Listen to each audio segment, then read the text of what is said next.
ਵਾਹਿਗੁਰੂ ਜੀ ਕਾ ਖਾਲਸਾ ਵਾਹਿਗੁਰੂ ਜੀ ਕੀ ਫਤਿਹ। ਖਾਲਸਾ ਗੁਰੂ ਦਾ ਸਾਜਿਆ ਹੋਇਆ ਹੈ। ਖਾਲਸੇ ਦੀ ਫਤਿਹ ਵੀ ਗੁਰੂ ਦੀ ਫਤਿਹ ਹੁੰਦੀ ਹੈ। ਖਾਲਸਾ ਫੌਜ ਗੁਰੂ ਦੀ ਫੌਜ ਹੈ, ਅਕਾਲ ਪੁਰਖ ਦੀ ਫੌਜ ਨਹੀਂ। ਜਿਵੇਂ ਅਕਸਰ ਕਈ ਸੱਜਣ ਕਹਿੰਦੇ ਹਨ ਕਿ ਖਾਲਸਾ ਅਕਾਲ ਪੁਰਖ ਦੀ ਫੌਜ ਹੈ।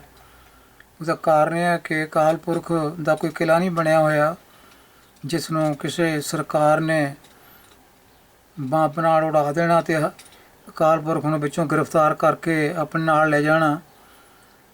ਐਸੀ ਕੋਈ ਵੀ ਗੱਲ ਨਹੀਂ ਹੈ। ਰੱਬ ਦਾ ਕੋਈ ਕਿਲਾ ਨਹੀਂ ਹੈ, ਨਾ ਰੱਬ ਦੇਹਧਾਰੀ ਹੈ, ਨਾ ਰੱਬ ਨੂੰ ਕਿਸੇ ਦਾ ਡਰ ਹੈ। ਰੱਬ ਨਿਰਭਉ ਹੈ। ਸੋ ਇਸ ਕਰਕੇ ਇਹ ਸੋਚਣਾ ਕਿ ਰੱਬ ਨੇ ਫੌਜਾਂ ਰੱਖੀਆਂ ਹੋਈਆਂ, ਰੱਬ ਦੀਆਂ ਫੌਜਾਂ ਹੈ ਕੋਈ, ਅਤੇ ਰੱਬ ਦੀ ਆਪਣੀ ਸਰੀਰਕ ਹੋਂਦ ਨਹੀਂ ਤਾਂ ਉਹ ਫੌਜਾਂ ਕਿੱਥੇ ਹੋਣਗੀਆਂ, ਉਹ ਕਿਲਾ ਕਿੱਥੇ ਹੋਵੇਗਾ। ਸੋ ਇਹ ਸਾਰੀਆਂ ਕਲਪਿਤ ਗੱਲਾਂ ਹਨ। ਰੱਬ ਸਾਰੀ ਦੁਨੀਆ 'ਤੇ ਰਾਜ ਕਰਦਾ, ਰੱਬ ਦੇ ਹੁਕਮ ਸਾਰੀ ਦੁਨੀਆ 'ਤੇ ਆਲਰੇਡੀ ਚੱਲ ਰਹੇ ਹਨ। ਰੱਬ ਨੂੰ ਕਿਸੇ ਫੌਜ ਦੀ ਲੋੜ ਨਹੀਂ ਹੈ। ਫੌਜਾਂ ਦੀ ਲੋੜ ਗੁਰੂ ਨੂੰ ਸੀ ਅਤੇ ਗੁਰੂ ਨੇ ਖਾਲਸਾ ਫੌਜਾਂ ਜਿਹੜੀਆਂ ਉਹਨਾਂ ਦੀ ਸਾਜਨਾ ਕੀਤੀ ਹੈ, ਕਿਉਂਕਿ ਰੱਬ ਨੂੰ ਕਿਸੇ ਤੋਂ ਕੋਈ ਡਰ ਨਹੀਂ, ਕਿਸੇ ਤੋਂ ਕੋਈ ਹਮਲਾ ਹੋਣ ਦੀ ਸੰਭਾਵਨਾ ਨਹੀਂ। ਕੋਈ ਰੱਬ 'ਤੇ ਕੋਈ ਹਮਲਾ ਕਰ ਦੇਗਾ, ਉਸ ਨੂੰ ਗ੍ਰਿਫਤਾਰ ਕਰ ਲਏਗਾ, ਉਸ ਨੂੰ ਬੰਬ ਮਾਰ ਕੇ ਉਡਾ ਦੇਗਾ। ਚਲੋ ਅੱਜ ਦੇ ਵਿਚਾਰ ਵਿੱਚ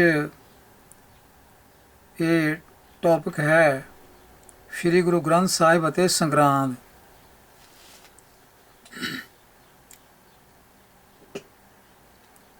ਕੁਝ ਅਨਪੜ੍ਹਤਾ ਦੇ ਕਾਰਨ ਕਹਿ ਸਕਦੇ ਹਾਂ।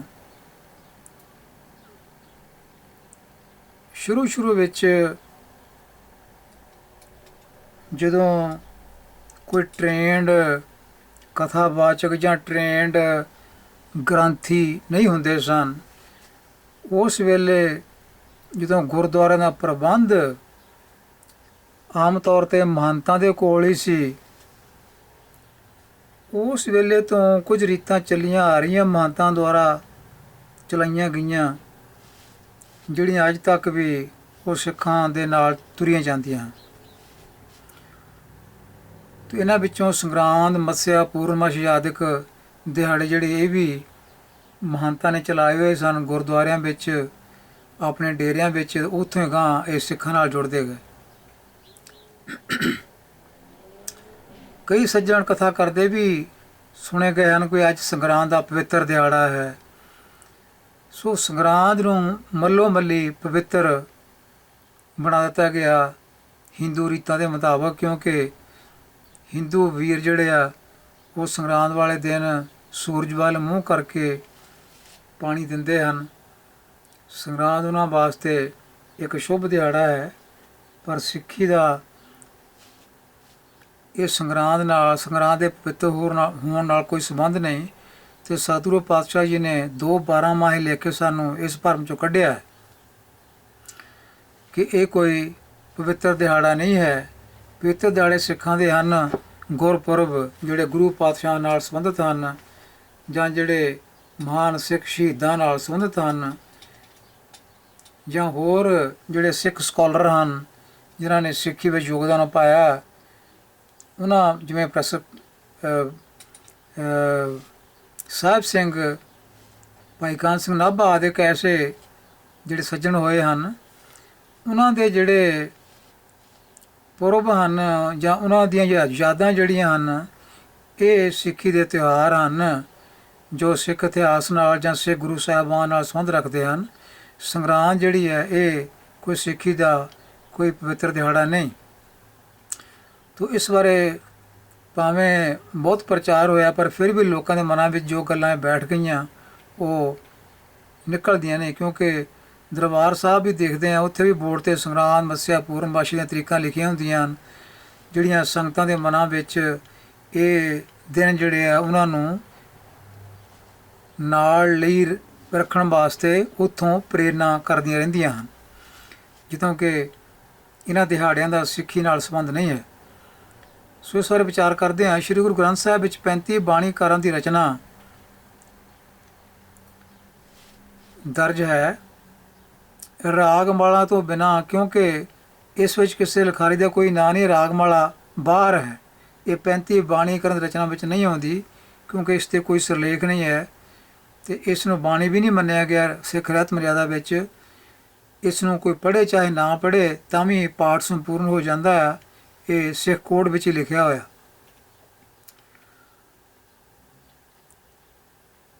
ਸੋ ਇਸ ਜੋ 35 ਬਾਣੀਕਰਨ ਦੀ ਰਚਨਾ ਸ਼੍ਰੀ ਗੁਰੂ ਗ੍ਰੰਥ ਸਾਹਿਬ ਵਿੱਚ ਦਰਜ ਹੈ, ਕਿਤੇ ਵੀ ਸੰਗਰਾਂਦ ਸ਼ਬਦ ਦੀ ਵਰਤੋਂ ਨਹੀਂ ਹੈ। ਸੰਗਰਾਂਦ ਸ਼ਬਦ ਦੀ ਵਰਤੋਂ ਨਹੀਂ ਹੈ, ਇਹਦਾ ਮਤਲਬ ਇਹ ਨਹੀਂ ਕਿ ਜੇ ਸੰਗਰਾਂਦ ਸ਼ਬਦ ਦੀ ਵਰਤੋਂ ਹੁੰਦੀ ਵੀ ਤਾਂ ਵੀ ਇਹ ਸਿੱਖਾਂ ਦਾ ਪਵਿੱਤਰ ਦਿਹਾੜਾ ਬਣ ਜਾਣਾ ਸੀ। ਅਤੇ ਇਹ ਸੁਭਾਵਿਕ ਹੈ ਕਿ ਸੰਗਰਾਂਦ ਸ਼ਬਦ ਗੁਰੂ ਗ੍ਰੰਥ ਸਾਹਿਬ ਵਿੱਚ ਨਹੀਂ। ਸੰਗਰਾਂਦ ਸ਼ਬਦ ਕਿੱਥੋਂ ਬਣਿਆ ਹੈ? ਪ੍ਰਾਕ੍ਰਿਤ ਅਤੇ ਪੰਜਾਬੀ ਵਿੱਚ। ਪ੍ਰਾਕ੍ਰਿਤ ਕੀ ਹੈ? ਇਹ ਭਾਸ਼ਾ ਦਾ ਨਾਂ ਹੈ। ਪਹਿਲਾਂ ਸੰਸਕ੍ਰਿਤ, ਉਸ ਤੋਂ ਬਾਅਦ ਪ੍ਰਾਕ੍ਰਿਤ ਬਣਦੀ ਹੈ। ਪ੍ਰਾਕ੍ਰਿਤ ਤੋਂ ਬਾਅਦ ਬਦਲ ਕੇ ਜਿਹੜੀ ਭਾਸ਼ਾ ਬਣਦੀ ਉਹ ਅਪਭ੍ਰੰਸ਼ ਹੁੰਦੀ ਹੈ। ਅਪਭ੍ਰੰਸ਼ ਤੋਂ ਬਾਅਦ ਵੀ ਜਿਹੜੀਆਂ ਭਾਸ਼ਾਵਾਂ ਨਿਕਲਦੀਆਂ ਹਨ ਉਹ ਅੱਜ ਕੱਲ੍ਹ ਦੀਆਂ ਭਾਸ਼ਾਵਾਂ ਜਿਹਨਾਂ ਨੂੰ ਅਸੀਂ ਕਹਿੰਦੇ ਹਾਂ ਵੱਖ-ਵੱਖ ਤਰ੍ਹਾਂ ਦੀਆਂ, ਉਹ ਬਣੀਆਂ ਹਨ। ਹਿੰਦੀ, ਪੰਜਾਬੀ, ਗੁਜਰਾਤੀ, ਮਰਾਠੀ, ਇਹ ਸਾਰੀਆਂ ਭਾਸ਼ਾਵਾਂ ਜਿਹੜੀਆਂ ਗਾਂ ਅਪਭ੍ਰੰਸ਼ਾਂ ਤੋਂ ਗਾਂ ਚੱਲਦੀਆਂ ਹਨ। ਤੋ ਸੰਗਰਾਂਦ ਸ਼ਬਦ ਪ੍ਰਾਕ੍ਰਿਤ ਅਤੇ ਪੰਜਾਬੀ ਵਿੱਚ ਸੰਸਕ੍ਰਿਤ ਦੇ ਸ਼ਬਦ ਸੰਕ੍ਰਾਂਤੀ ਤੋਂ ਵਿਗੜ ਕੇ ਬਣਿਆ ਹੈ।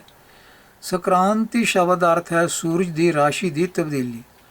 ਬਿਕਰਮਾਜੀਤ ਜੰਤਰੀ ਵਿੱਚ 12 ਸੰਗਰਾਂਦਾਂ ਹਨ ਅਤੇ ਸੂਰਜ ਦੀਆਂ 12 ਰਾਸ਼ੀਆਂ ਹਨ, ਜਿਵੇਂ ਮੇਸ਼ ਜਾਂ ਮੇਖ ਹੈ, ਵ੍ਰਿਸ਼ਭ ਹੈ, ਮਿਥੁਨ ਹੈ, ਕਰਕ ਹੈ, ਸਿੰਮਾ ਜਾਂ ਸਿਨਹਾ, ਕੰਨਿਆ, ਤੁਲਾ, ਵ੍ਰਸ਼ਚਿਕਾ, ਧਾਨੂ, ਮਕਰ, ਕੁੰਭ ਅਤੇ ਮੀਨਾ। ਅੰਗਰੇਜ਼ੀ ਵਿੱਚ ਨਾਂ ਇਹਨਾਂ ਦੇ ਕਾਰੋਬਾਰ ਇਸ ਤਰ੍ਹਾਂ ਹਨ: Aries, Taurus, Gemini, Cancer, Leo, ਵਿਗਰ, Libra, Scorpio, Sagittarius, Capricorn, Aquarius and Pisces. ਹਰ ਰਾਸ਼ੀ ਦੇ ਆਰੰਭ ਜਾਂ ਮਗਰਲੀਆਂ ਘੜੀਆਂ ਨੂੰ ਸ਼ੁਭ ਜਾਂ ਸ਼ੁਭ ਬਣਾ ਦਿੱਤਾ ਗਿਆ ਹੈ। ਹਰ ਰਾਸ਼ੀ ਦੇ ਆਰੰਭ ਨੂੰ ਜਾਂ ਮਗਰਲੀਆਂ ਘੜੀਆਂ ਨੂੰ ਸ਼ੁਭ ਜਾਂ ਸ਼ੁਭ ਬਣਾ ਦਿੱਤਾ ਗਿਆ ਹੈ ਆਪਣੇ ਖਿਆਲਾਂ ਅਨੁਸਾਰ। ਘੜੀਆਂ ਦੀ ਗਿਣਤੀ ਵੀ ਵੱਖ-ਵੱਖ ਦਿੱਤੀ ਗਈ ਹੈ। ਹਰ ਦੇਸੀ ਜਾਂ ਦੇਸ਼ੀ ਮਹੀਨੇ ਦੀ ਪਹਿਲੀ ਤਾਰੀਖ ਨੂੰ ਸੂਰਜ ਪਹਿਲੀ ਰਾਸ਼ੀ ਵਿੱਚੋਂ ਨਿਕਲ ਕੇ ਅਗਲੇ ਮਹੀਨੇ ਦੀ ਰਾਸ਼ੀ ਵਿੱਚ ਸੰਕਰਮਣ ਕਰਦਾ ਹੈ ਅਤੇ ਇਸ ਦਾ ਨਾਂ ਹੈ ਸੰਕ੍ਰਾਂਤੀ ਜਾਂ ਸੰਗਰਾਂਦ। ਭਾਵ ਸੂਰਜ ਆਪਣੀ ਰਾਸ਼ੀ ਬਦਲ ਕੇ ਦੂਜੀ ਰਾਸ਼ੀ 'ਚ ਪ੍ਰਵੇਸ਼ ਕਰਦਾ ਹੈ। ਇਸ ਤਬਦੀਲੀ ਦਾ ਨਾਂ ਸੰਗਰਾਂਦ ਹੈ। ਇਹਦੇ ਨਾਲ ਕੋਈ ਸਿੱਖਾਂ ਦਾ ਕੋਈ ਤਿਉਹਾਰ ਨਹੀਂ ਜੁੜਿਆ ਹੋਇਆ, ਕੋਈ ਸਿੱਖਾਂ ਦਾ ਇਹ ਕੋਈ ਮਹਾਨ ਪਵਿੱਤਰ ਦਿਨ ਨਹੀਂ ਹੈ। ਇਹ ਸੂਰਜ ਦੀ ਤਬਦੀਲੀ ਦਾ ਇੱਕ ਚਿੰਨ੍ਹ ਹੈ। ਮਹੀਨੇ ਦਾ ਇਹ ਪਹਿਲਾ ਦਿਨ ਹਿੰਦੂ ਵੀਰਾਂ ਭੈਣਾਂ ਲਈ ਸੂਰਜ ਦੀ ਪੂਜਾ ਦਾ ਵਿਸ਼ੇਸ਼ ਦਿਨ ਹੁੰਦਾ ਹੈ, ਤਾਂ ਜੋ ਸੂਰਜ ਦੇਵਤਾ ਉਹਨਾਂ 'ਤੇ ਸਾਰਾ ਮਹੀਨਾ ਪ੍ਰਸੰਨ ਰਹੇ। ਮਹੀਨੇ ਦੇ ਬਾਕੀ ਦਿਨਾਂ ਵਿੱਚ ਸੰਗਰਾਂਦ ਨਹੀਂ ਹੁੰਦੀ ਅਤੇ ਉਹ ਕਿਸੇ ਭਲੇ ਮਨਮਤ ਦੇ ਮੂੰਹੋਂ ਬਾਕੀ ਦਿਨਾਂ ਵਿੱਚ ਮਹੀਨੇ ਦਾ ਨਾਂ ਨਹੀਂ ਸੁਣਦੇ। ਅਤੇ ਇਹ ਮਨਮਤ ਹੈ, ਕਿਸੇ ਭਲੇ ਦੇ ਮੂੰਹੋਂ ਬਾਕੀ ਦਿਨਾਂ ਵਿੱਚ ਮਹੀਨੇ ਦਾ ਨਾਂ ਨਹੀਂ ਸੁਣਦੇ ਅਤੇ ਉਹ ਪਹਿਲੀ ਤਰੀਕ ਨੂੰ ਸੁਣਦੇ ਹਨ। ਸ਼੍ਰੀ ਗੁਰੂ ਗ੍ਰੰਥ ਸਾਹਿਬ ਇਸ ਪ੍ਰਥਾ ਨੂੰ ਕੋਈ ਵਿਸ਼ੇਸ਼ਤਾ ਨਹੀਂ ਦਿੰਦੇ। ਗੁਰੂ ਜੀ ਅਨੁਸਾਰ ਉਹੀ ਮਹੀਨਾ, ਦਿਨ, ਘੜੀ, ਮੂਰਤ ਸਫਲ ਹੈ। ਘੜੀ, ਮੂਰਤ ਆਦਿਕ ਇਹ ਜਿਹੜੇ ਸਮੇਂ ਦੀ ਵੰਡ ਦੇ ਇਹ ਪੁਰਾਤਨ ਸ਼ਬਦ ਹਨ। 24 ਮਿੰਟ ਦੀ ਘੜੀ ਹੁੰਦੀ ਹੈ ਅਤੇ 2 ਘੜੀਆਂ ਦਾ ਇੱਕ ਮੂਰਤ ਹੁੰਦਾ ਹੈ।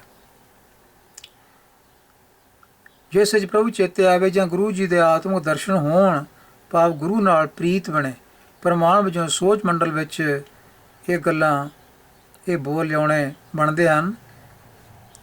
ਸਤਿਗੁਰੂ ਪਾਤਸ਼ਾਹ ਕੀ ਕਹਿ ਰਹੇ ਹਨ? ਮਾਹ ਦਿਵਸ ਮੂਰਤ ਭਲੇ ਜਿਸ ਕੋ ਨਦਰ ਕਰੇ। ਤੋ ਸਿੱਖ ਵਾਸਤੇ ਉਹੀ ਮਹੀਨਾ ਚੰਗਾ ਹੈ, ਉਹੀ ਦਿਨ ਚੰਗਾ ਹੈ, ਸਮੇਂ ਦਾ ਉਹੀ ਮੂਰਤ ਚੰਗਾ ਹੈ। ਭਾਵ 48 ਮਿੰਟਾਂ ਦਾ ਸਮਾਂ, ਸਮੇਂ ਦਾ ਪਲ ਜਿਹੜਾ ਹੈ, ਸਮੇਂ ਦਾ ਹਿੱਸਾ ਉਹੀ ਭਲਾ ਹੈ ਜਿਸ ਕੋ ਨਦਰ ਕਰੇ, ਜਿਸ ਉੱਤੇ ਉਹ ਮਾਲਕ ਮਿਹਰ ਕਰਦਾ। ਭਾਵ ਹੈ ਜਦੋਂ ਇਹ ਜੀਵ ਗੁਰੂ ਗ੍ਰੰਥ ਸਾਹਿਬ ਦੀ ਬਾਣੀ ਦੀ ਸ਼ਬਦ ਵਿਚਾਰ ਨਾਲ ਜੁੜਦਾ ਤੇ ਇਸ ਨੂੰ ਅਪਣਾਉਂਦਾ ਹੈ, ਉਹੀ ਸਮਾਂ ਜਿਹੜਾ ਉਹ ਚੰਗਾ ਹੈ। ਉਹ ਕੋਈ ਵੀ ਮਹੀਨਾ ਹੋ ਸਕਦਾ, ਕੋਈ ਵੀ ਦਿਨ ਹੋ ਸਕਦਾ, ਤੇ ਸਮੇਂ ਦਾ ਕੋਈ ਵੀ ਮੂਹਰਤ ਹੋ ਸਕਦਾ। ਗੁਰੂ ਗ੍ਰੰਥ ਸਾਹਿਬ ਦਾ ਪੰਨਾ 136 ਹੈ, ਉੱਥੇ ਪੰਕਤੀ ਲਿਖੀ ਹੋਈ ਹੈ। ਅੱਗੇ ਗੁਰੂ ਜੀ ਕਹਿੰਦੇ ਹਨ, ਧਨ ਸੋ ਵੇਲਾ, ਉਹ ਵੇਲਾ ਧਨ ਹੈ। ਘੜੀ ਧਨ, ਉਹ ਘੜੀ ਵੀ ਧਨ ਹੈ। ਧਨ ਮੂਰਤ, ਉਹ ਮੂਰਤ ਵੀ ਧਨ ਹੈ। ਉਹ ਪਲ ਵੀ ਧਨ ਹੈ। ਸਾਰ ਮਾਨੇ ਸ੍ਰੇਸ਼ਟ। ਸੋ ਸਾਰ ਜਾਂ ਧਨ, ਇਹਦਾ ਮਤਲਬ ਹੈ ਚੰਗਾ ਹੈ। ਧਨ ਦਾ ਮਤਲਬ ਸ਼ਾਬਾਸ਼ ਹੁੰਦਾ ਹੈ। ਧਨ ਦਾ ਮਤਲਬ ਵਾਹ ਵੀ ਹੁੰਦਾ ਹੈ। ਜਿਵੇਂ ਧੰਨ ਗੁਰੂ ਕਹਿ ਲਓ ਜਾਂ ਵਾਹ ਗੁਰੂ ਕਹਿ ਲਓ, ਇੱਕੋ ਹੀ ਗੱਲ ਹੈ। ਧੰਨ ਗੁਰੂ, ਵਾਹ ਗੁਰੂ ਸੇਮ ਥਿੰਗ ਹੈ, ਕਿਉਂਕਿ ਵਾਹ ਦਾ ਮਤਲਬ ਧਨ ਹੁੰਦਾ ਹੈ। ਵਾਹ ਸ਼ਬਦ ਜਿਹੜਾ ਇਹ ਪਰਸ਼ੀਅਨ ਵਿੱਚੋਂ ਆਉਂਦਾ ਹੈ, ਤੇ ਜਿਸ ਦਾ ਅਰਥ ਹੈ ਧੰਨ, ਸ਼ਾਬਾਸ਼, ਆਫਰੀਨ। ਤੋ ਅੱਗੇ ਧੰਨ ਸੋ ਦਿਨ ਸੋ ਸੰਜੋਗੜਾ, ਜਿਤ ਡਿੱਠਾ ਗੁਰ ਤਿਰਸ਼ਾਰ। ਗੁਰੂ ਗ੍ਰੰਥ ਸਾਹਿਬ ਦਾ ਪੰਨਾ 958 ਹੈ।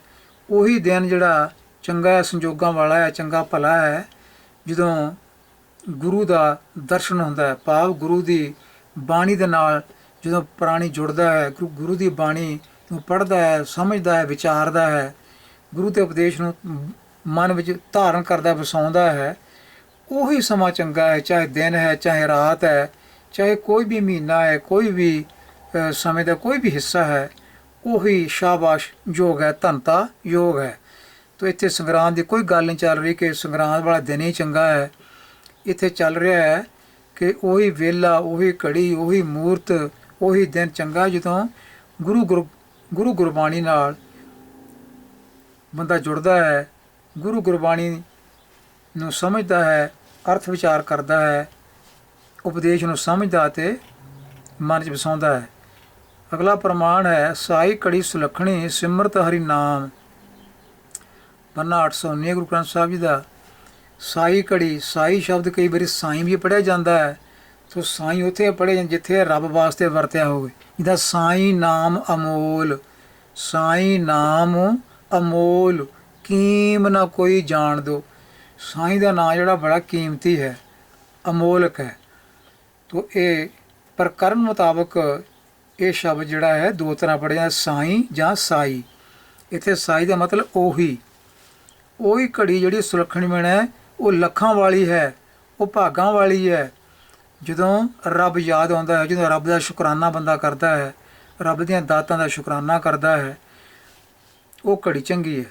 ਇਹਦੇ ਵਿੱਚ ਕੋਈ ਸੰਗਰਾਂਦ ਦਾ ਜ਼ਿਕਰ ਨਹੀਂ ਹੈ ਕਿ ਸੰਗਰਾਂਦ ਹੀ ਚੰਗੀ ਹੈ। ਅੱਗੇ ਹੈ, ਨਾਨਕ ਸੋਈ ਦਿਨ ਸੁਹਾਵੜਾ, ਜਿਤ ਪ੍ਰਭੂ ਆਵੈ ਚੇਤੇ, ਜਿਤ ਦਿਨ ਵਿਸਰੈ ਪਾਰ ਬ੍ਰਹਮ, ਫਿਟੋ ਭਲੇਰੀ ਰੁੱਤ। ਗੁਰੂ ਗ੍ਰੰਥ ਸਾਹਿਬ ਦਾ ਪੰਨਾ 318 ਹੈ। ਤਾਂ ਉਸ ਰੁੱਤ ਨੂੰ ਫਿੱਟ ਕਿਹਾ ਗਿਆ ਹੈ, ਉਸ ਰੁੱਤ ਨੂੰ ਫਿਟਕਾਰ ਜੋ ਕਿਹਾ ਗਿਆ ਹੈ, ਚਾਹੇ ਉਹ ਸੰਗਰਾਂਦ ਦਾ ਦਿਨ ਹੈ, ਚਾਹੇ ਉਹ ਕੋਈ ਮਹੀਨਾ ਹੈ, ਕੋਈ ਵੀ ਰੁੱਤ ਹੈ, ਬਸੰਤ ਰੁੱਤ ਹੈ ਜਾਂ ਕੋਈ ਸ਼ਰਦ ਰੁੱਤ ਹੈ, ਗਰਮੀ ਦੀ ਰੁੱਤ ਹੈ, ਉਸ ਨੂੰ ਫਿੱਟ ਭਲੇਰੀ ਰੁੱਤ। ਲੋਕਾਂ ਦੇ ਭਾਣੇ ਉਹ ਭਲੇਰੀ ਹੋਵੇ, ਪਰ ਗੁਰੂ ਪਾਤਸ਼ਾਹ ਕਹਿੰਦੇ ਨੇ ਉਹ ਫਿੱਟ ਹੈ, ਫਿਟਕਾਰਯੋਗ ਹੈ। ਕਿਉਂ? ਕਿਉਂਕਿ ਜਿਸ ਸਮੇਂ ਰੱਬ ਦੀ ਯਾਦ ਨਹੀਂ ਆਉਂਦੀ, ਜਿਸ ਸਮੇਂ ਪ੍ਰਾਣੀ ਗੁਰੂ ਗ੍ਰੰਥ ਸਾਹਿਬ ਦੀ ਬਾਣੀ ਨਾਲ ਜੁੜਦਾ ਨਹੀਂ, ਅਰਥ ਵਿਚਾਰ ਕਰਦਾ, ਸਮਝਦਾ ਨਹੀਂ, ਉਪਦੇਸ਼ ਨੂੰ ਸਮਝਦਾ ਨਹੀਂ, ਉਹ ਸਮਾਂ ਕੋਈ ਵੀ ਹੈ, ਉਹ ਰੁੱਤ ਕੋਈ ਵੀ ਹੈ, ਜਦੋਂ ਮਾਲਕ ਬੰਦੇ ਦੇ ਮਨ 'ਚੋਂ ਨਿਕਲ ਜਾਂਦਾ ਹੈ, ਮਾਲਕ ਦੀ ਯਾਦ ਨਿਕਲ ਜਾਂਦੀ ਹੈ, ਮਾਲਕ ਦਾ ਸ਼ੁਕਰਾਨਾ ਨਿਕਲ ਜਾਂਦਾ ਹੈ, ਉਸ ਨੂੰ ਫਿੱਟ ਭਲੇਰੀ ਰੁੱਤ ਕਿਹਾ ਗਿਆ। ਅਤੇ ਚੰਗੀ ਰੁੱਤ ਕਿਹੜੀ ਹੈ? ਜਿਤ ਪ੍ਰਭ ਆਵੈ ਚਿੱਤ, ਜਦੋਂ ਚਿੱਤ ਵਿੱਚ ਆਉਂਦਾ ਹੈ। ਕਿਸੇ ਮਹੀਨੇ ਵਿੱਚ ਚੇਤੇ ਆ ਜਾਵੇ, ਮਹੀਨੇ ਦੇ ਕਿਸੇ ਦਿਨ ਵਿੱਚ, ਜ਼ਰੂਰੀ ਨਹੀਂ ਕਿ ਪਹਿਲੇ ਦਿਨ ਹੀ ਚੇਤੇ ਕਰਨਾ ਉਸ ਨੂੰ, ਤਾਂ ਬਾਕੀ ਮਹੀਨੇ ਦਿਨ ਛੱਡ ਦੇਣੇ ਆ। ਅਤੇ ਸੰਗਰਾਂਦ 'ਤੇ ਸਤਨਾਮ ਵਾਹਿਗੁਰੂ ਕਰ ਲਓ, ਅਤੇ ਉਸ ਤੋਂ ਬਾਅਦ ਬਾਕੀ ਦਿਨ ਜਿਹੜੇ ਮਹੀਨੇ ਦੇ ਉੱਥੇ ਚੁੱਪ ਕਰ ਰਹੋ ਅਤੇ ਕੁਛ ਵੀ ਨਾ ਕਰੋ। ਐਸੀ ਗੱਲ ਨਹੀਂ ਹੈ। ਸਤਿਗੁਰੂ ਪਾਤਸ਼ਾਹ ਇਹਨਾਂ ਗੱਲਾਂ ਦਾ ਖੰਡਨ ਕਰਦੇ ਹਨ। ਸੋ ਕੇਵਲ ਮਹੀਨੇ ਦੀ ਪਹਿਲੀ ਤਾਰੀਖ ਮਤਲਬ ਸੰਗਰਾਂਦ ਵਾਲੇ ਦਿਨ ਨਾਲ ਹੀ ਸ਼ਰਧਾ ਜੋੜਨੀ, ਅਤੇ ਬਾਕੀ ਜੇ ਦਿਨ ਮਹੀਨੇ ਦੇ ਜਿਹੜੇ ਆ ਉਹ ਉਪਦੇਸ਼ ਨੂੰ ਨਾ ਸੁਣਨਾ ਅਤੇ ਨਾ ਪੜ੍ਹਨਾ, ਇਹ ਕੋਈ ਗੁਰੂ ਆਸ਼ੇ ਦੇ ਅਨੁਕੂਲ ਗੱਲ ਨਹੀਂ ਹੈ। ਗੁਰੂ ਜੀ ਦਾ ਉਪਦੇਸ਼ ਹੈ, ਆਪੇ ਪੂਰਾ ਕਰੇ ਸੋ ਹੋਏ, ਇਹ ਹੀ ਥਿੱਤੀ ਵਾਰ ਦੂਜਾ ਦੋਏ। ਗੁਰੂ ਗ੍ਰੰਥ ਸਾਹਿਬ ਪੰਨਾ 842 ਹੈ। ਇਹਦਾ ਮਤਲਬ ਹੁੰਦਾ ਉਹੀ ਹੈ ਜੋ ਪ੍ਰਭੂ ਕਰਦਾ ਹੈ, ਆਪੇ ਪੂਰਾ ਕਰੇ ਸੋ ਹੋਏ, ਇਹ ਹੀ ਥਿੱਤੀ ਵਾਰ ਦੂਜਾ ਦੋਏ। ਇਹ ਹੀ ਦਾ ਮਤਲਬ ਇਹ ਜਿਹੜੇ ਹਨ ਇਹ ਪਲੂਰਲ ਸੈਂਸ ਵਿੱਚ ਹੈ, ਵਿਸ਼ੇਸ਼ਣ ਹੈ। ਇਹ ਹੀ ਥਿੱਤੀ ਵਾਰ, ਇਹ ਥਿੱਤਾਂ ਅਤੇ ਦਿਨ ਜਿਹੜੇ ਹਨ ਦੂਜਾ ਦੋਏ, ਇਹ ਦੁਬਦਾ ਪੈਦਾ ਕਰਨ ਵਾਲੇ ਹਨ। ਹੁੰਦਾ ਉਹਦੇ ਜੋ ਪ੍ਰਭੂ ਕਰਦਾ ਹੈ, ਅਤੇ ਇਹ ਸੰਗਰਾਂਦ ਦੇ ਵਸ ਨਹੀਂ ਕਿ ਸੰਗਰਾਂਦ ਹੀ ਕਰੇਗੀ, ਸੰਗਰਾਂਦ ਵਾਲਾ ਦਿਨ ਹੀ ਕਰੇਗਾ, ਸੰਗਰਾਂਦ ਨਹੀਂ ਕਰਦੀ। ਇਹ ਮਾਲਕ ਦੇ ਵਸ ਵਿੱਚ ਜੋ ਕੁਝ ਹੋਣਾ ਹੈ। ਕਿਸੇ ਮਹੀਨੇ ਦੇ ਪਹਿਲੇ ਦਿਨ ਨੂੰ ਹੀ ਮਾਨਤਾ ਦੇਣੀ ਦੁਬਦਾ ਪੈਦਾ ਕਰਦੀ ਹੈ ਕਿ ਬਾਕੀ ਦਿਨਾਂ ਵਿੱਚ ਮਹੀਨੇ ਦਾ ਉਪਦੇਸ਼ ਹੋਣਾ ਚੰਗਾ ਨਹੀਂ, ਕਿਉਂਕਿ ਸੰਗਰਾਂਦ ਲੰਘ ਗਈ ਹੁੰਦੀ ਹੈ। ਐਸਾ ਸੋਚਣਾ ਇਹ ਦੁਬਦਾ ਦਾ ਕਾਰਨ ਬਣਦਾ ਹੈ। ਇਸ ਕਰਕੇ ਇਹ ਥਿੱਤੀ ਵਾਰ ਦੂਜਾ ਦੋਏ, ਇਹ ਥਿੱਤੀ ਵਾਰ, ਥਿੱਤੀਆਂ ਵਾਰ ਥਿੱਤਾਂ ਚੰਦਰਮਾ ਦੇ ਹਿਸਾਬ ਨਾਲ ਥਿੱਤਾਂ ਬਣਦੀਆਂ ਹਨ, ਸੂਰਜ ਦੇ ਹਿਸਾਬ ਨਾਲ ਜਿਹੜੇ ਆ ਉਹਨੂੰ ਉਹ ਦਿਨ ਬਣਦੇ ਹਨ। ਤੋ ਇਸ ਤਰ੍ਹਾਂ ਇੱਥੇ ਭਰਮ ਕੱਢਿਆ ਗਿਆ। ਅੱਗੇ ਹੈ ਸਤਿਗੁਰ ਬਾਝੋਂ ਅੰਧ ਗੁਬਾਰ, ਅਰਬੀ ਭਾਸ਼ਾ ਦਾ ਸ਼ਬਦ ਹੈ ਗੁਬਾਰ, ਜਿੱਥੇ ਗੱਗਾ ਸਾਊਂਡ ਐਸਪੀਰੇਟਡ ਹੁੰਦੀ ਹੈ। ਥਿੱਤੀ ਵਾਰ ਸੇਵਹੀਂ ਮੁਗਧ ਗਵਾਰ। ਤੋ ਥਿੱਤਾਂ ਨੂੰ ਤੇ ਵਾਰਾਂ ਨੂੰ ਵਿਆਹ ਥਿੱਤ ਚੰਗੀ ਹੈ, ਆਹ ਮਹੀਨੇ ਦਾ ਦਿਨ ਚੰਗਾ ਹੈ, ਆਹ ਮਹੀਨੇ ਦਿਨ ਮਾੜਾ ਹੈ, ਇੱਦਾਂ ਦੀ ਵਿਚਾਰ ਕਰਨ ਵਾਲੇ ਸਤਿਗੁਰੂ ਕਹਿੰਦੇ ਹਨ ਸੇਵੇਂ ਵਿਚਾਰ ਕਰਨ ਵਾਲੇ ਮੁਗਧ ਤੇ ਗਵਾਰ ਹਨ। ਸਤਿਗੁਰੂ ਬਾਝੋਂ ਅੰਧ ਗਵਾਰ, ਗੁਰੂ ਤੋਂ ਬਿਨਾਂ, ਗੁਰੂ ਦੀ ਵਿਚਾਰ ਤੋਂ ਬਿਨਾਂ, ਗੁਰੂ ਦੇ ਸ਼ਬਦ ਦੀ ਵਿਚਾਰ ਤੋਂ ਬਿਨਾਂ ਘੁੱਪ ਹਨੇਰਾ ਹੀ ਹੈ, ਮਨ ਵਿੱਚ ਬਣਿਆ ਰਹਿੰਦਾ ਹੈ। ਮਨ ਵਿੱਚ ਘੁੱਪ ਹਨੇਰਾ ਬਣਿਆ ਰਹਿੰਦਾ ਹੈ, ਅਗਿਆਨਤਾ ਦਾ ਹਨੇਰਾ ਬਣਿਆ ਰਹਿੰਦਾ ਹੈ। ਸੋ ਅਰਥ ਬਣ ਗਿਆ, ਗੁਰੂ ਜੀ ਦੀ ਗੱਲ ਮੰਨਣ ਤੋਂ ਬਿਨਾਂ ਮਨ ਦਾ ਘੁੱਪ ਹਨੇਰਾ ਬਣਿਆ ਰਹੇਗਾ। ਕੇਵਲ ਮੂਰਖ ਅਤੇ ਮਹਾਂਮੂਰਖੀ ਮਹੀਨੇ ਦੀ ਕਿਸੇ ਵਿਸ਼ੇਸ਼ ਤਿੱਥ ਜਾਂ ਦਿਨ ਨੂੰ ਮਾਨਤਾ ਦਿੰਦੇ ਹਨ, ਉਹ ਮੁਗਧ ਗਵਾਰ ਹੀ ਹੁੰਦੇ ਹਨ। ਗੁਰੂ ਜੀ ਨੂੰ ਮਹੀਨੇ ਦੇ ਸਾਰੇ ਦਿਨ ਇੱਕੋ ਜਿਹੇ ਹਨ, ਕੇਵਲ ਗੁਰੂ ਪ੍ਰੀਤ ਦੀ ਹੀ ਲੋੜ ਹੈ। ਤੋ ਜਿਸ ਤਰ੍ਹਾਂ ਮਹੀਨੇ ਦਾ ਪਹਿਲਾ ਦਿਨ ਹੈ, ਉਸੇ ਤਰ੍ਹਾਂ ਹੀ ਮਹੀਨੇ ਦੇ ਬਾਕੀ ਦਿਨ ਹੁੰਦੇ ਹਨ ਸਿੱਖ ਵਾਸਤੇ। ਇਹਨਾਂ ਵਿੱਚੋਂ ਕੋਈ ਵਿਸ਼ੇਸ਼ ਨਹੀਂ ਹੁੰਦਾ ਕਿ ਇਸ ਦਿਨ ਨੂੰ ਆਹ ਕੰਮ ਕਰਨਾ ਅਤੇ ਉਸ ਦਿਨ ਨੂੰ ਉਹ ਕੰਮ ਚੰਗਾ ਰਹੇਗਾ। ਇੱਦਾਂ ਦੀ ਕੋਈ ਵਿਚਾਰ ਇੱਥੇ ਸਾਨੂੰ ਗੁਰਬਾਣੀ ਵਿੱਚ ਨਹੀਂ ਮਿਲਦੀ। ਅਤੇ ਇਹ ਮਿਲਦਾ ਹੈ ਕਿ ਥਿੱਤੀ ਵਾਰ ਸੇਵੇਂ ਮੁਗਧ ਗਵਾਰ, ਥਿੱਤਾਂ ਨੂੰ ਵਾਰਾਂ ਨੂੰ ਜਿਹੜੇ ਇਹ ਵਿਚਾਰਨ ਵਾਲੇ ਵੀ ਆਹ ਚੰਗੀ ਹੈ ਉਹ ਮਾੜੀ ਹੈ, ਉਹਨਾਂ ਨੂੰ ਸਤਿਗੁਰੂ ਦਾ ਮੁਗਧ ਅਤੇ ਗਵਾਰ ਲਿਖਦੇ ਹਨ। ਸੋਮਵਾਰ ਜਾਂ ਮੰਗਲਵਾਰ ਕੇਵਲ ਨਾਂ ਲੈਣ ਜਾਂ ਸੁਣਨ ਨਾਲ ਹੀ ਸਫਲ ਨਹੀਂ ਹੁੰਦੇ ਕਿ ਸੋਮਵਾਰ ਕਹਤਾ ਸੋਮਵਾਰ ਸਫਲ ਹੋ ਗਿਆ, ਮੰਗਲਵਾਰ ਕਹਿਤਾ ਤਾਂ ਮੰਗਲਵਾਰ ਸਫਲ ਹੋ ਗਿਆ, ਸੁਣਨ ਨਾਲ ਨਹੀਂ ਸਫਲ ਹੁੰਦੇ। ਬਸੰਤ ਜਾਂ ਪਤਝੜ ਨਾ ਸੁਣਨ ਨਾਲ ਇਹ ਰੁੱਤਾਂ ਸਫਲ ਨਹੀਂ ਹੁੰਦੀਆਂ ਕਿ ਬਸੰਤ ਬਸੰਤ ਕਹਿ ਦਿਓ ਜਾਂ ਪਤਝੜ ਪਤਝੜ ਕਹਿ ਦਿਓ ਰੁੱਤ ਸਫਲ ਹੋ ਗਈ। ਚੇਤ ਜਾਂ ਵਿਸਾਖ ਆਦਿਕ ਮਹੀਨਿਆਂ ਦੇ ਕੇਵਲ ਨਾ ਸੁਣਨ ਨਾਲ ਇਹ ਸਫਲ ਨਹੀਂ ਹੋ ਜਾਂਦੇ ਕਿ ਚੇਤ ਗੋਬਿੰਦ ਆਰਾਧਿਆ ਹੋਵੇ ਨਾ, ਚੇਤ ਦਾ ਨਾਂ ਸੁਣ ਲਿਆ ਅਤੇ ਮੱਥਾ ਟੇਕਿਆ ਅਤੇ ਆ ਗਏ। ਵਿਸਾਖ ਦਾ ਨਾਂ ਸੁਣ ਲਿਆ ਵੀ ਬੋਲ ਦਿੱਤਾ ਹੈ, ਮੱਥਾ ਟੇਕਿਆ ਅਤੇ ਆ ਗਏ, ਕਿ ਨਾ ਹੀ ਸੁਣ ਲਿਆ, ਮਹੀਨੇ ਦਾ ਨਾਂ ਹੀ ਸੁਣ ਲਿਆ। ਤੋ ਨਾ ਸੁਣਨ ਨਾਲ ਹੀ ਇਹ ਸਾਰਾ ਕੁਝ ਸਫਲ ਨਹੀਂ ਹੋ ਜਾਂਦਾ। ਨਾ ਸੁਣਨ ਨਾਲ ਜਾਂ ਨਾ ਕਹਿਣ ਨਾਲ, ਸੋਮਵਾਰ ਮੰਗਲਵਾਰ ਬੋਲਣ ਨਾਲ ਹੀ ਸਫਲ ਨਹੀਂ ਹੋ ਜਾਂਦੇ, ਜਾਂ ਕਿਸੇ ਦੇ ਮੂੰਹੋਂ ਸੋਮਵਾਰ ਮੰਗਲਵਾਰ ਸੁਣਨ ਨਾਲ ਹੀ ਸਫਲ ਨਹੀਂ ਹੋ ਜਾਂਦੇ। ਇਹ ਸਫਲ ਤਾਂ ਆਪ ਕਰਨੇ ਹੁੰਦੇ ਆ। ਜੋ ਪ੍ਰਭੂ ਦੀ ਬੰਦਗੀ ਤੋਂ ਬਿਨਾਂ ਬੀਤ ਜਾਣ ਉਹ ਸਫਲ ਨਹੀਂ ਹੁੰਦੇ।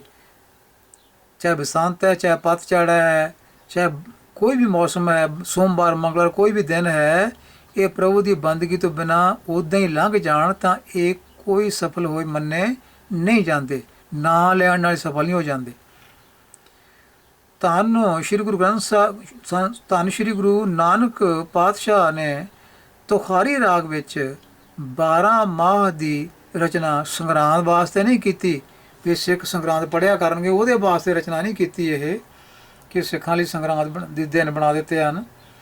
ਜੇ ਜਿਹਾ ਕੀਤਾ ਹੁੰਦਾ ਤਾਂ ਪੰਜਵੇਂ ਗੁਰੂ ਜੀ ਨੂੰ ਸੰਗਰਾਂਦ ਵਾਸਤੇ ਦੁਬਾਰਾ ਮਾਝ ਡਿਕ ਵਿੱਚ 12 ਮਾਹ ਲਿਖਣ ਦੀ ਲੋੜ ਨਹੀਂ ਸੀ ਪੈਣੀ।